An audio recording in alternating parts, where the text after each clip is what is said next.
Hello and welcome to Sports Talk, a wrap-up of the winter sports season at East Brunswick High School. Hi, I'm Ken Saroka, and I'm joined in studio by Frank Noppenberger, the Supervisor of Athletics for the East Brunswick Public Schools. And Frank, usually a very quiet time in winter season. You don't get to notice the activity going on because you're indoors, but a lot of activity and a lot of successful activity at that at East Brunswick High School. Yep, it's a pleasure being here. Thank you. It's my favorite part of the year, this 3 times of the year reviewing the season. And the thing is always, it goes so fast, Ken. And then this year, at the end of the year, with wrestling and boys basketball, and then, of course, winter track, the culmination of their season, it got so exciting. You wanted to keep it going. You didn't want it to stop. You wanted to stay with that momentum. But it was real exciting at the end. And we'll start with the winter track. Coach Kevin McAvoy is retiring from teaching and retiring from coaching, I guess, for us at East Brunswick. But Kevin went out on a really high note. Oh, no doubt in my mind. He was just recognized as a outstanding coach for winter track for not his career, but more for the last 2 years he had by the National Federation of High School Sports. He was honored at the NJSIA earlier in the year. The Board of Education just honored him. He was just named Coach of the Year. And, you know, the good thing is it isn't because he's retiring. It's because these last 2 years, what a great job he's done with the team. Back-to-back state championships, conference championship this year with the boys. And, you know, what is it? You put a kid out there to run, or you have Sam Mattis, and we all know about his accolades. You just let him throw. You know, there may be a little truth to that, Ken, but he's got to put the people in places. I can't tell you how many times Mac would come in and talk to me and say, you know what I think I'm going to do? I'm going to move this guy here, move this guy here. And when you look at it like a relay team, exactly, it could be the same 4 guys, but the way that you mix them and how you mix them for that race, you might change one or the other just to get an edge over a certain runner on the other side. And then, well, we're not going to run him in the 4, we're going to run him in the 2 and have him do this event instead of that event. Matt came into me and he would say, you know what, we can win Group 4. If this happens, and this happens. He's got it all plotted out. And when I was down at the meet, he was like the cat that swallowed the canary. He had that grin about him, but he wouldn't let it know. He knew we were going to win. I mean, he is so good about reading and studying the other opponents and their times or their scores. But what a great year for Coach Mack and the boys. Sam Mattis culminating his season with a sectional championship in the shot. And we all know his best event is the disc, which is coming up. Don Urschel was a 55-meter sectional and state champ. I'm not sure if we've ever had that here. And Don's being recruited by a lot of good schools.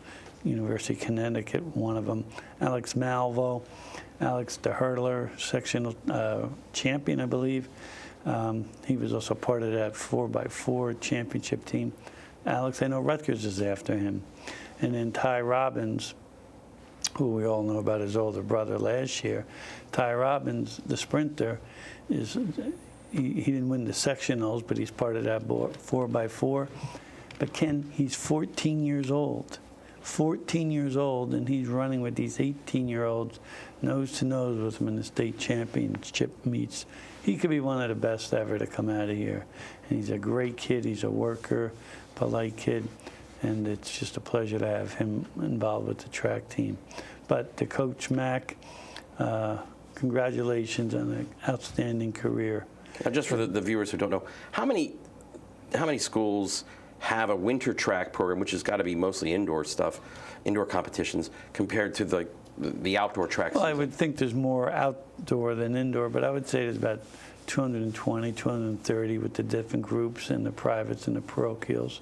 And it's just it's a fun sport for the kids. Some people think it's just track. They're different events. You're running inside versus outside. And we've always had a proud tradition of winter track. And Coach Mack certainly showed it this year with he just did a great job putting him in the right place. I can't say enough about what a great job. Now, not to be overdone or overshadowed, I should say, by the boys track team. We do have a girls track team, Coach Mike Talbot. Talbot. Progress here? Yeah, it's slow. It's slow because, one or two kids will make it. And our highlight, obviously, this year is Sarah Frost, and there's Kelsey McDonald, also a good athlete. But Frost is going to be one of our better runners by the time she graduates. We're a solid team. We'll score points. We'll be in the top 3 in all the big meets. But we don't have the outstanding athlete. We have depth. We don't have that outstanding one. As soon as we get 1 or 2 of those, I think we'll be okay. But the lack of championships for the girls isn't a result of their dedication or coaches' commitment and coaching. It's just that this year they don't have the talent this year for winter track. Okay. Moving on now. The cheerleading season kind of wraps up with the winter sports schedule, but also they have competitions as well. Wow, has it changed, Ken? Yeah. They're into this competition thing so much, and I see in the future East Brunswick having a cheering squad and a competition squad, and our kids are so into it, and they work as hard as any team. And Coach Bergen, who is retiring, and we congratulate her, they had an exceptional year this year. They entered 5 tournaments, they championships in 2, and in the state championship, they were 4th. And that's a tribute to her and the girls. And it was really fun to watch them. And I told them at their banquet this year that the cheerleaders, the team had it.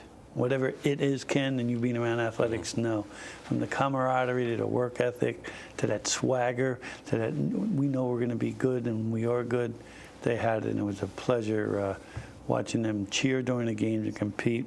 And their co-captains, Kim Kelly and certain Jordan Mueller, did a great job for his leaders.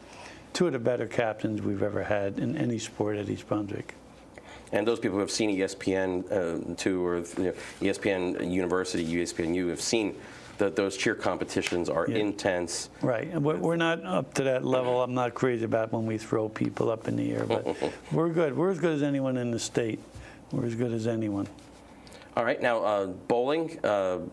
We've had a little bit of excitement here. They had one of their PBA had one of their big open tournaments at Carolina Lanes. But the boys bowling team has been, over the last few years, a very consistent performer, both in the GMCs and on the state level. And that's a result of Coach Elias, and he retired, and we wish him the best retirement. But Doug Spieshak, our new coach, who teaches at Churchill, just took over where he left off. Maybe he didn't have the talent as in the past, but just enough and good enough, and that's okay to win the GMCs. Haven't won the GMC in a few years. That's the GMC tournament. And the boys won it this year in good style. They won it in 2 in close matches. So I congratulate them. And James Napoli, who he was like clutch. He was like Tommy Henrik there at the end.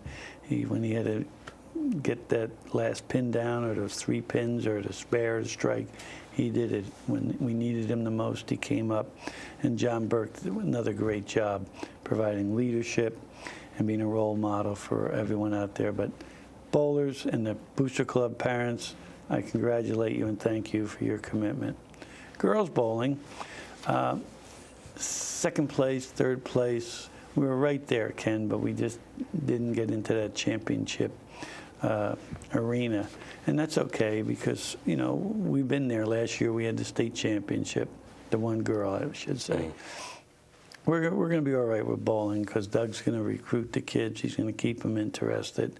And we've got that bowling thing going now, a tradition. It's tradition. It's got the tradition, but I think, when you and I were growing up, bowling was a big thing, not just the Sunday afternoon PBA broadcasts, but there were lots of bowling alleys, lots of bowling places to go.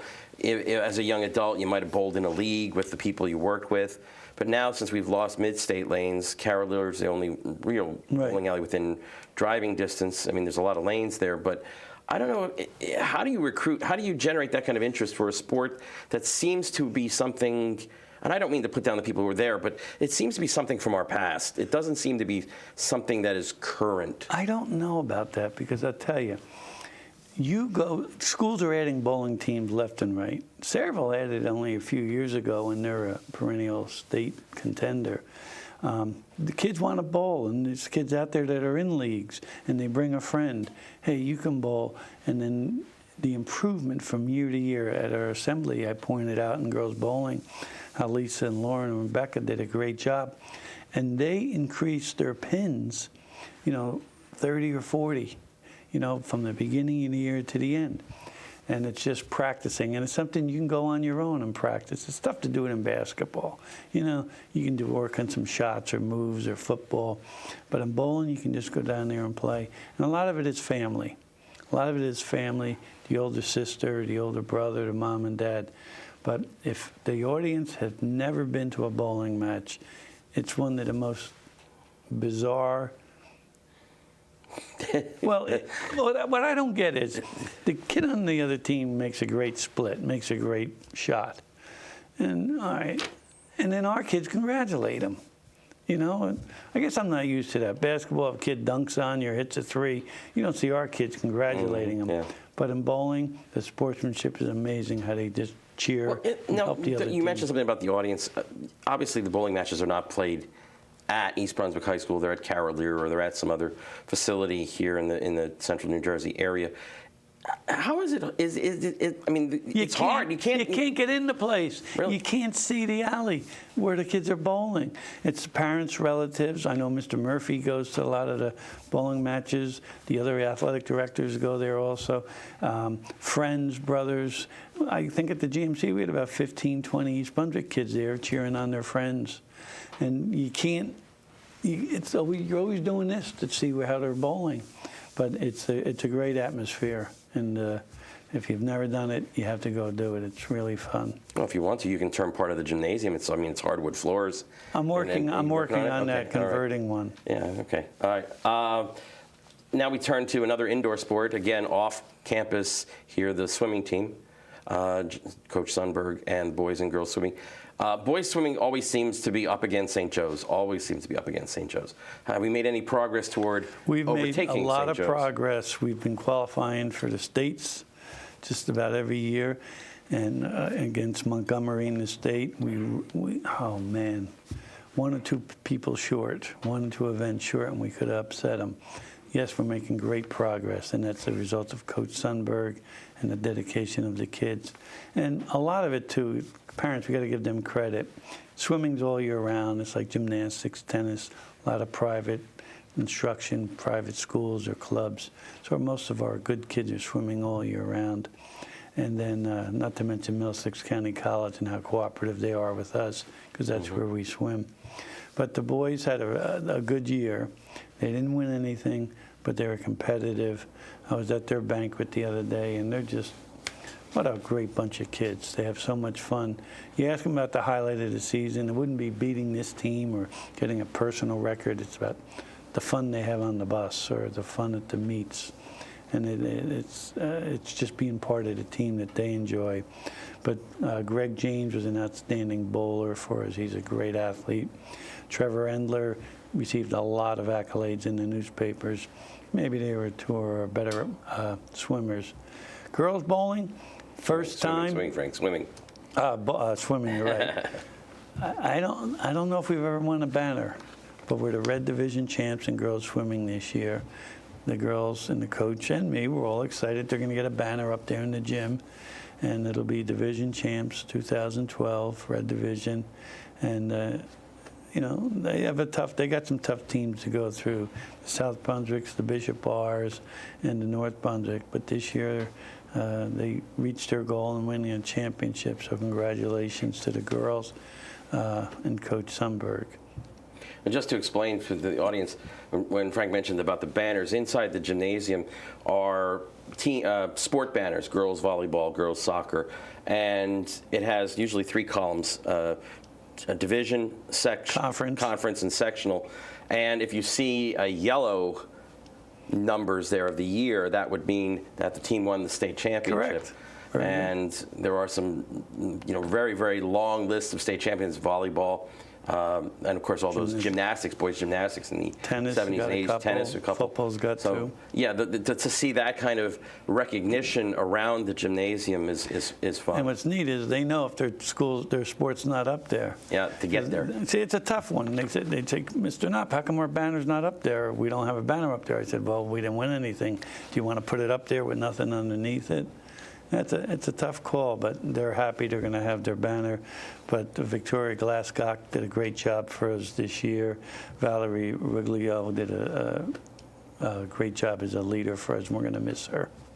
Okay, we move now to basketball, both girls and boys. Let's start with the girls. New head coach here. New head coach, a lot of new faces. And what I'm going to do is just read off our seniors. Very disappointing year for them, I'm sure. Won 2 of the last 3 games. That's, you can build on that, but really thought we were going to be more competitive. The girls did this year. But this year, the Red Division was exceptional with Woodbridge, Piscataway, and South Brunswick, and Edison. So we didn't have the type of year we wanted. But again, I hope the girls enjoyed their season. I know they worked hard. Coach Scafani, I know he worked his butt off, and Coach Amendola trying to make us the best we could be. But Rachel Cordasco, Connie Fiacco, Kim Kohler, Caitlin Patulski was our leading scorer and rebounder, and Cara Sasso, our 3-point specialist.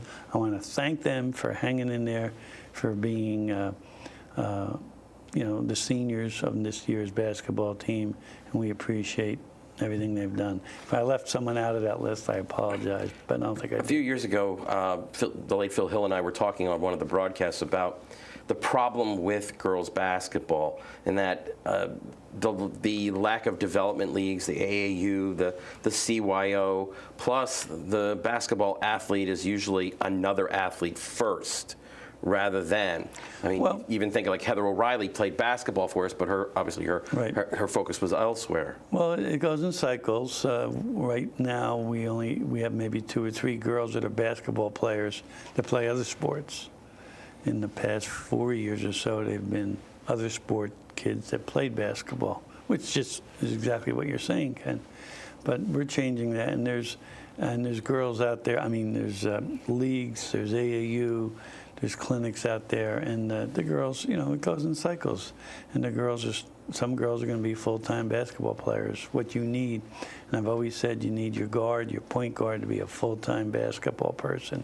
And we've had that in basketball with guys like Bobby Henning and Boober Ryan, and then Richie Whalen. These are guys that played basketball, maybe other sports too. But their true love, Dave Wall, true love was basketball. And the boys' side now 18-8 record, a good record overall. Great team. Ken, maybe the best team ever. How can you say that? Well, they didn't win the Red, they didn't win. Sometimes when you win your league or your conference or your division, the other team isn't as good. Your opponents, and you're lucky. This year, it just happened to be that the Group 4 was stacked. The Group 4 schools were stacked in Central Jersey, and the GMC was stacked with 3 or 4 good teams. And, sometimes you're in the right place, the right bracket. This year, we were talented. The other teams were talented, but I would put this team's record up against Richie Whalen's team, thank you, Rich, for being a volunteer coach for us this year, or any of those championship teams of the 80s. I'd put this team up to them as far as talent and skill. And Coach Henning is an outstanding coach. Our basketball program, without a doubt, the most solid in Middlesex County from A to Z.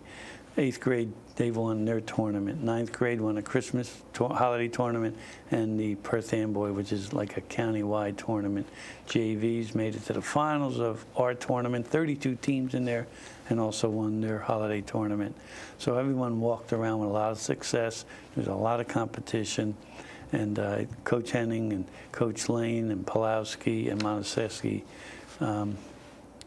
I would be happy to have my son or daughter play for them, because they teach more than just basketball. They're teaching lessons all the time out there. You talked about bowling. and how basketball, and how brothers, sisters, relatives. Well, Joey Ross, maybe one of our best shooters of all time. The rumor is he's the only one that could beat Coach Mott in the game of horse. I'm not sure about that. I know when Mott was playing, I coached him. I used to beat him all the time.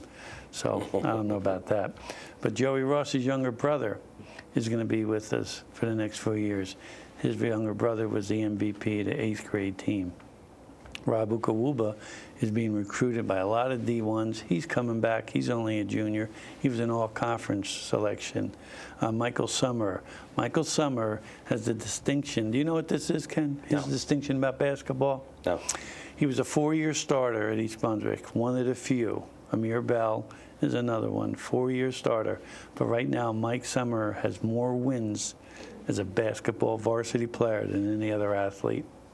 It's pretty impressive. 4-year starter. That means you're starting on very good teams. Even beating Dave Hall, and that goes back to the 70s. But Dave didn't play as varsity as a freshman. Things were a little different back then.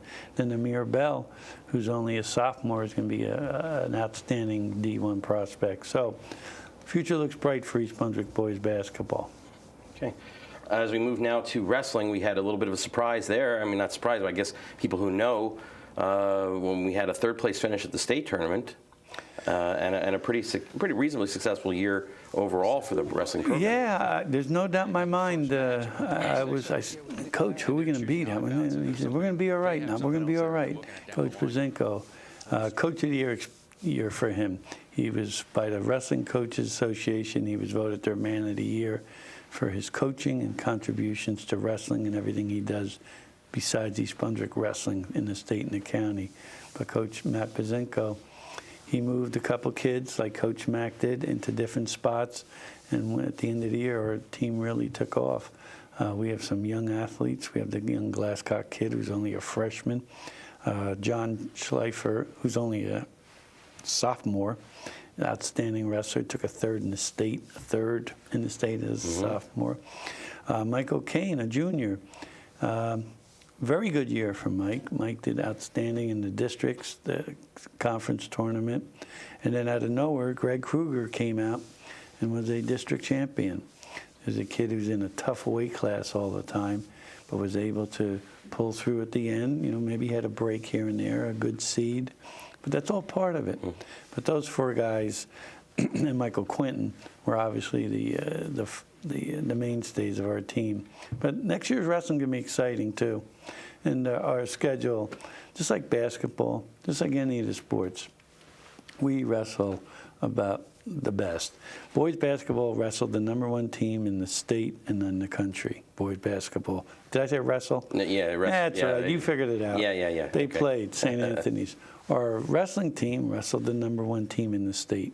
Okay, we won't back down from anyone. And that wrestling tournament in Atlantic City is just an incredible spectacle. I mean, you bring all the wrestlers together in one area, one arena, 10,000 seats. Very impressive. And for the audience, another thing, if you ever get a chance to go down there, and I'm sure you'll like to go see our kids next year.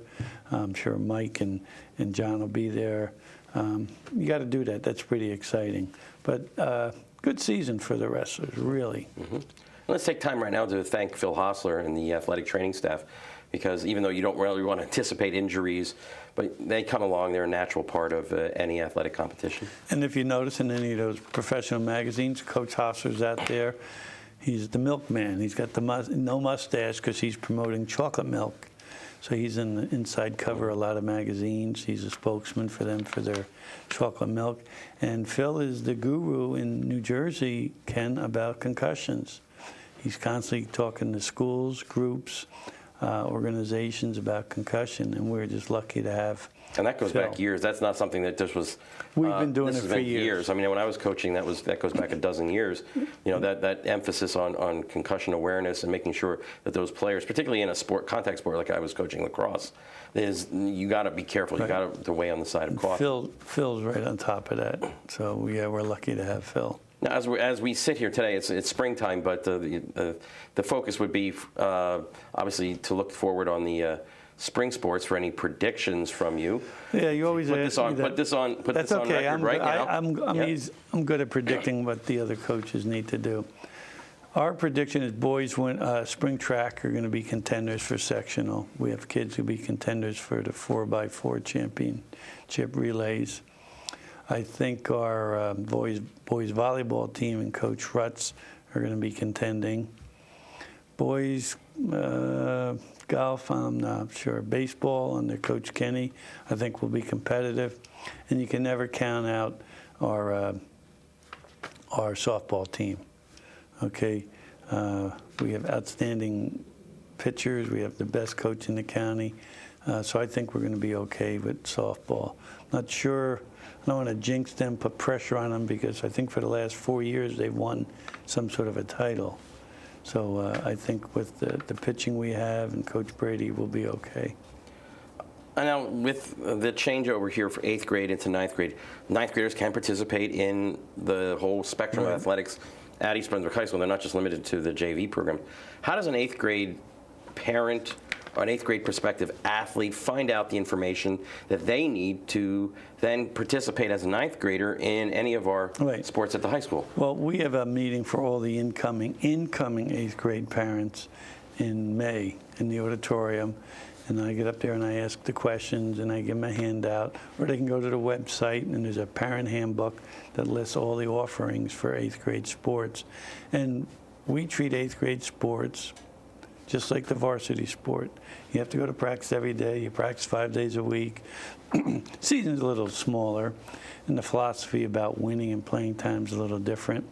But basically, our 8th grade program, we want to cultivate an interest. We want those kids to improve, okay, and we want them to understand what that commitment is to be part of the sport. Now, for that athlete in 9th grade who potentially could be the varsity material, is there different procedures, different programs, or we do go through the same? It's the same even procedure. Though they're at Churchill? But, you know, the 9th grade, it's a strange age. It's strange. Like Beth Ann Highland, our pitcher who I was talking about for softball, as a 9th grader, she was kind of okay, you know. She was okay. She played on the freshman team, and they were okay, you know. Maybe lost 3 or 4 games a year, and she was good. But then from her from her freshman to sophomore year, she developed like crazy. And then she just became the best pitcher there is. So, yes, the freshmen are there to develop, and yes, they can play varsity. Okay. And we'd like to take this time to thank the technical crew from EBTV who come out and broadcast many of our games in all the sports, in all the seasons, and we thank them for not only allowing us to come up and talk about East Brunswick sports, but to bring the games to you. And again, thanks to Dave Ambrosi, Cindy O'Connor, and the rest of the EBTV technical crew. For Frank Noppenberger, I'm Ken Saroka. Good day.